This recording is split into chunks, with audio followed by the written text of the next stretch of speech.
Welcome to a special Talk Tickers edition of the Deep Dive. Good to be here. Yeah, so today we are looking at a company that, they aren't just beating Wall Street expectations, they are orchestrating this massive profitability leap. Right, and pairing it with a really aggressive expansion. Exactly, an expansion into a totally brand new customer base. We're breaking down Dexcom, ticker DXCM. The continuous glucose monitor company. Right. And our mission today is to take their Q2 2026 earnings call, translate all that corporate jargon, and turn it into, actionable insights for you, the retail investor. Because there's a lot to dig into. There really is. Okay, so let's unpack this, starting with the headline numbers. Well, the foundation of this quarter is a global revenue print of $1.31 billion. Wow. Yeah, that's 13% reported growth and about 12% organic. Okay. The U.S. market hit $933 million, which is up 11%.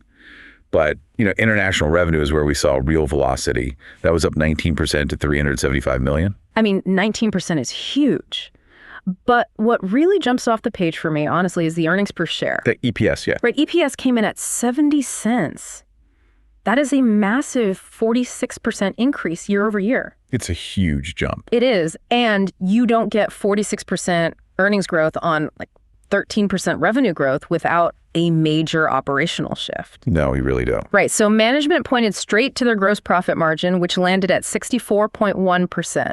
That's a 400 basis point improvement from Q2 2025. Let's actually translate those basis points for the medical device sector, because it's important. Please do.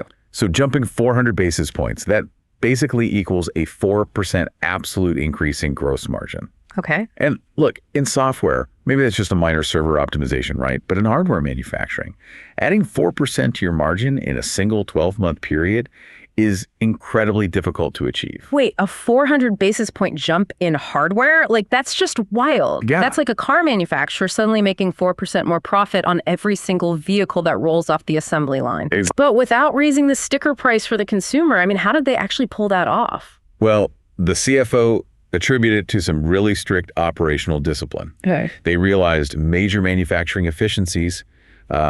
They optimized their shipping logistics, and most importantly, they drove a massive reduction in product scrap and warranty replacements. Oh, right, because of the sensor failures. Yeah, exactly. They essentially eliminated the cascading costs of those out-of-box failures they had suffered last year. So fixing the product right on the assembly line drops pure profit directly to the bottom line. Bingo.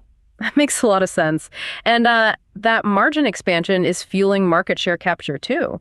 U.S. new patient starts matched the record they set in Q1. Which is impressive momentum. Right. And that 19% international growth we mentioned, that was heavily fueled by new reimbursement access in markets like France and Canada. Yeah, governments are stepping up. They are. But look, we really have to talk about the product ecosystem and the CONNECT trial, because this targets the massive type 2 non-insulin market. Right, so the CONNECT trial data, it showed a 1.6% A1C improvement for type 2 non-insulin users who were wearing a Dexcom continuous glucose monitor. That's a solid health outcome. It is. But the core story here is actually the engagement metric. Oh. Yeah, over the 26-week study, the median wear time was 97%. Wow, 97%. Yeah. It proves that these patients don't just try the device for a week and toss it in a drawer. Right. They find the real-time dietary biofeedback so valuable that they stick with it long-term. Well, and here's where it gets really interesting for you as an investor. There are, 25 million people with type 2 diabetes who do not use insulin in the U.S. right now. That's the current estimate, yeah. And Dexcom just secured commercial pharmacy coverage for 7 million of them. It's a huge unlock. Yeah. So between the CONNECT trial's 97% wear rate and the rollout of their new G7 15-day sensor. Which, by the way, they aim to have on 50% of their U.S. user base by year end. Right, exactly. So they are aggressively surrounding this new demographic. They even acquired Nutrisense to integrate nutrition tracking. Though we should note, the CFO said that's currently immaterial to revenue. Yeah, a drop in the bucket for now, but it shows where they're heading. Absolutely.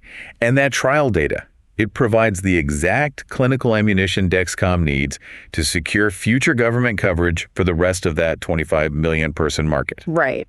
Which ties directly into how management is forecasting the rest of the year. Speaking of forecasting, let's talk guidance. They raised their full-year revenue guidance to a range of $5.18 to $5.25 billion. Solid bump. Yeah. And they bumped gross margin guidance to roughly 64% and raised operating margins to a range of 23.5 to 24%. All numbers moving in the right direction. For sure. But I know they flagged a $15 million foreign exchange headwind for the second half of 2026. Yeah. What else should investors be watching out for? Well, the CFO issued a really specific warning regarding Q3 margins. Okay, what was it? Dexcom is aggressively hiring for its new manufacturing facility in Ireland right now. Right. So opening a medical grade plant means you are paying salaries to train a highly specialized workforce. Right. And you're paying them well before any sellable product rolls off the line to actually offset those costs. Exactly. It's a heavy upfront investment. Got it. So look, if you see a slight margin squeeze next quarter, don't panic. They aren't losing money. They're basically just paying the cover charge to open a massive new club in Ireland. That's a good way to look at it. So with the numbers, the story, and the guidance laid out, what does this all mean for the listener holding the stock? Just give us the bottom line. Look, if you're looking at the fundamentals, I am decidedly bullish here. Yeah.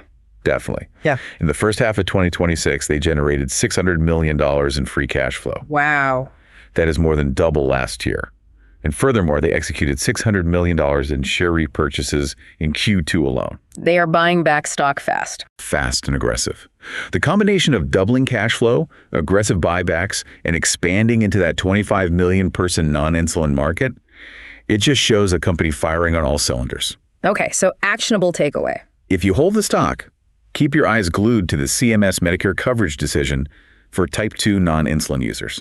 When is that coming? It's expected by the end of 2026, and it would take effect mid-2027.